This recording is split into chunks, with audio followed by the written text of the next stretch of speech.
Welcome to lesson 5.1 on unit rates and rates of work. First thing we're going to do is a definition. So a rate is a comparison of unlike quantities. So the keywords here are rate, because that's the word that we're defining, and then a comparison of unlike quantities. And because we are looking at unlike quantities, rates are usually expressed as fractions where units are indicated, and that's the next important thing. Units are indicated. When we do a ratio, we don't include units, but when we do a rate, we do. So some examples of rates. So rate of pay in dollars per hour. So I think minimum wage is about $14 per hour. Unit price, we're going to be talking about that a fair bit. When you go shopping, it could be something like per package or per kilogram. And we're gonna do some online price comparison shopping. Speed limits are always in Canada in things like kilometers per hour. And when we do our next unit, talking about slope of a line, that is a rate because we're comparing how high something rises up as opposed to how far it runs across. Rate of inflation gets talked about in the news. So that's a percentage every year. Inflation is how much the price of thing changes. So if milk this year is $3.99 and next year it's $4.29, to figure out what that rate of inflation is. And we'll talk in class about some others. Unit rates are useful for comparing two different rates. So you know you have a unit rate when the denominator is 1. This is some vocabulary that you also need to know, unit rates. So at a grocery store, rice is packaged in the following sizes. So we can either get bag A, which is smaller one, 0.5 kilograms for $35. Bag B is 0.9 for $63, or the biggest bag, 1.5, is $100.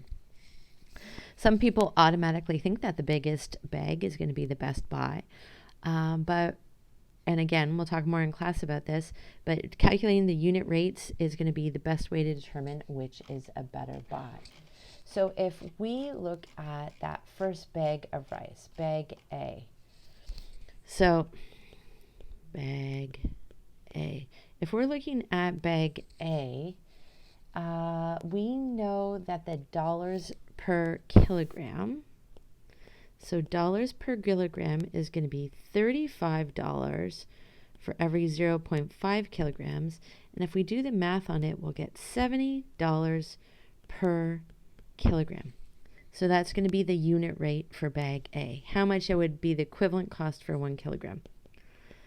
Bag B, unit rate is going to be dollars per kilogram again. This time $63 divided by 0.9 kilograms. And when we do that math, it's also $70 per kilogram. So really there's no price difference between A and B. It's just whether or not you have the space or are able to carry home the bigger rice, or maybe you only want a small one. And when we look at bag C of rice, again, we're going to look at the dollars per kilogram. Dollars per kilogram. It's $100 for 1.5 kilograms. And when we calculate that, we're going to get 66, and money has 2 decimal places, so we'll do $66.67 per kilogram. So in this particular case, bag C, that biggest bag, is the best price. So therefore, the better buy is bag C.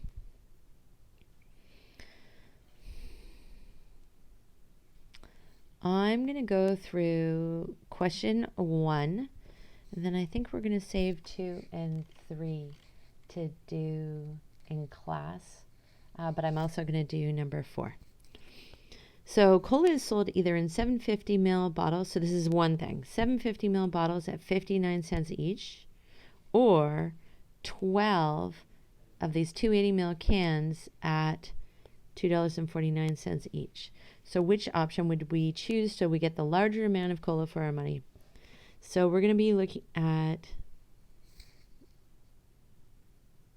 we can do it either way. We can either do it in dollars per milliliter, and whichever one is less will be the better deal, or we could do it in milliliters per dollar and see which one gets us the most milliliters for the same dollar amount. So we're going to actually do it both ways.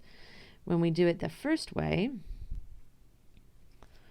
if we look, so we're going to do bottles and cans. So bottles and cans. So with the bottles, dollars per milliliter is going to be $0.59 per 750 milliliters. So dollars per milliliter. And when we do it in 0.59 divided by 750 mils, I get 0.000, 3 zeros, and then 7, 8, 6, and then it's 6 repeating. So it's going to be that many dollars per milliliter for the bottles.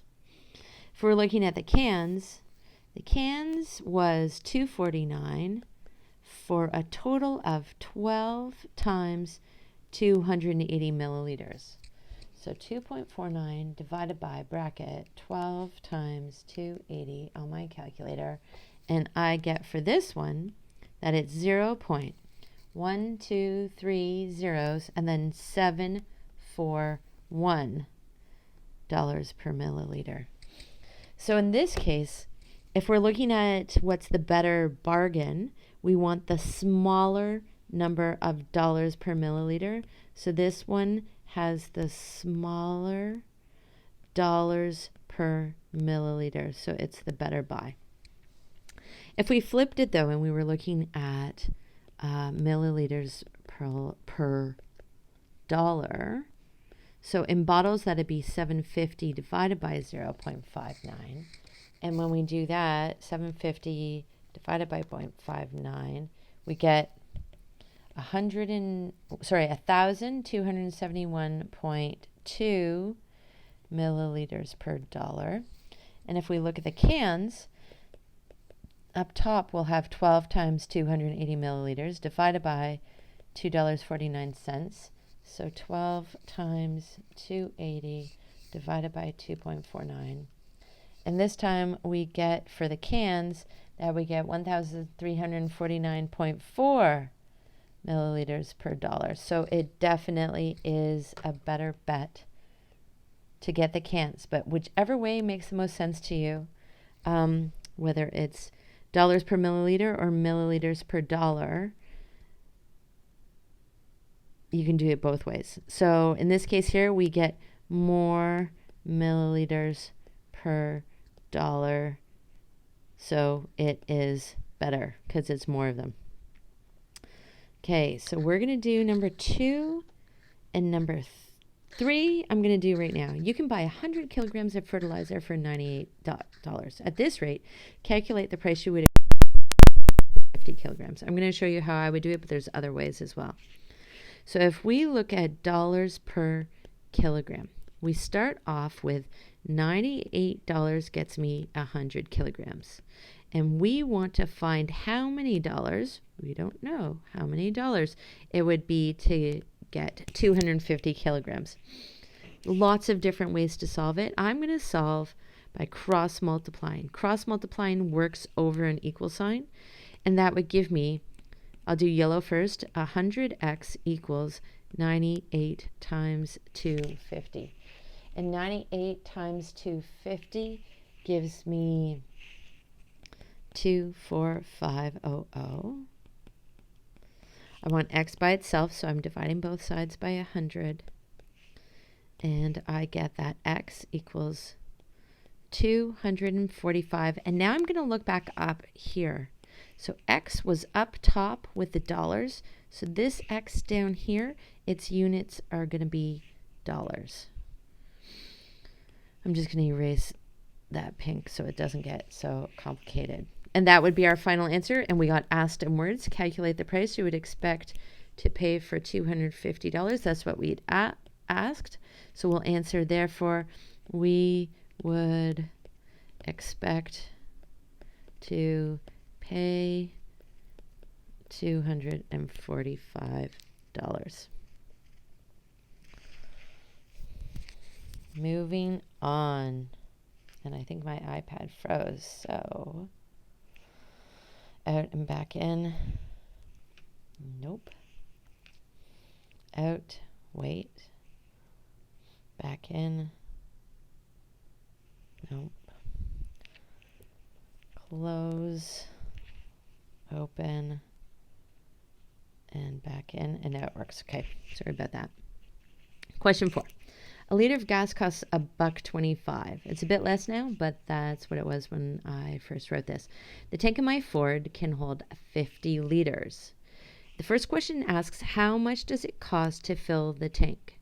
So we know from the first part here that the liter of gasoline costs $1.25.